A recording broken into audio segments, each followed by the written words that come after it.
Alright, everybody, here we go. We've got a test here to see if I can come across online as well as I do on stage.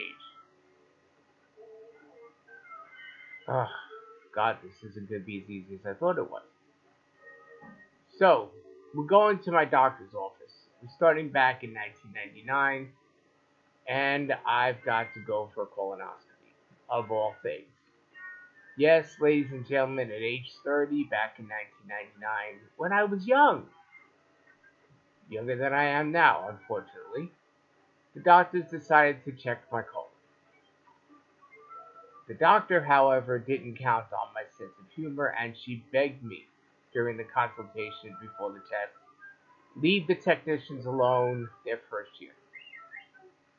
So I go, Doc, there's no promises, because once the juice starts flowing, there's no telling what happens. So we come down to the day of the test, and the ride in is kind of uneventful. You know, the usual crowd truck comes late, get on board, get transferred in.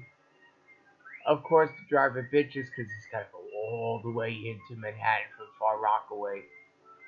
And I go to the driver, listen, you're getting paid, just get me to where I have to go.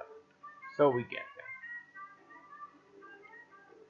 Comes down to my turn, I'm up on the table, mind you, half naked. In not where I wanted to be, surrounded by guys, yes. Situation, no. So, laying on my side, and they start running the IV, and all the good stuff starts flowing. And the technician goes to me, Mr. Greenberg, if you have to do what you gotta do, just do it. We can clean you up before the test, no problem. So, the anesthetic's running through me, they're taking my pulse, they're taking my blood pressure, and I start clenching.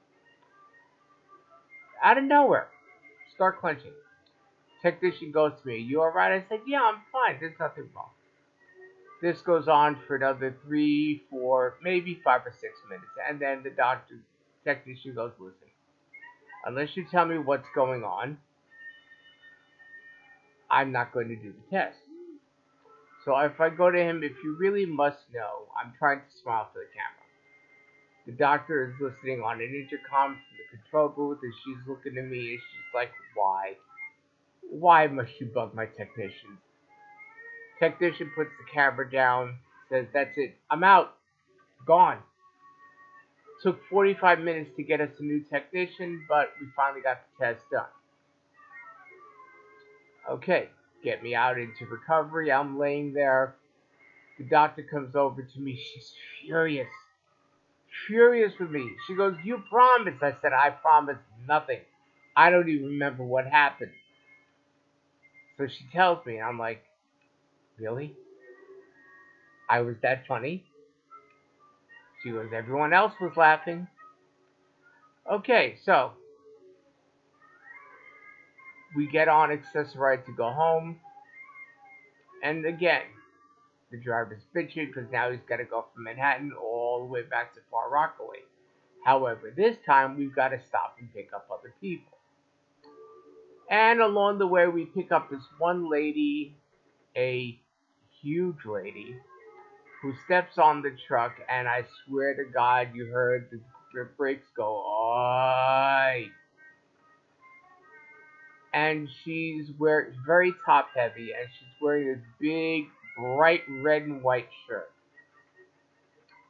And I'm looking at my aide, looking at me, and I'm like, please God, let this woman get off before me, because I have to make jokes about this.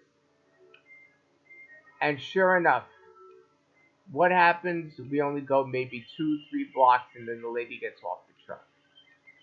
And I go to the driver and my aide, I go, you know, I'm suddenly in the mood for peppermints. Because she reminded me of a big, giant peppermint. But that's neither here nor there, folks. Let's see, we got time for maybe 1, 2 more. Another doctor. I go to a new doctor. Now, you know, new doctors do the height, weight type things. So I go to a new allergist, and the nurse asks me my height and weight, so I give her my height and weight. She goes, but I go before, after the amputation. She goes, before, why? I go, well, I was 5'11", but I've lost 2 feet. Alright. She looks at me. She's totally lost. Meanwhile, the doctor who's going to see me is 9 months pregnant, outside on the phone, hangs up the phone, breaks out in laughter, and I'm telling you, I was waiting for the baby to come flying across the floor.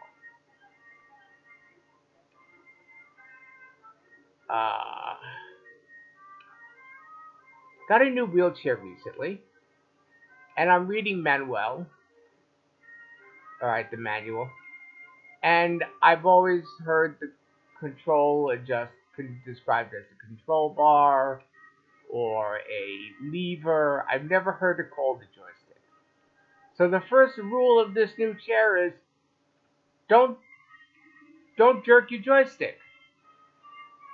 Don't jerk your joystick.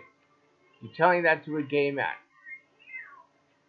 And that's all the time we have. Thanks.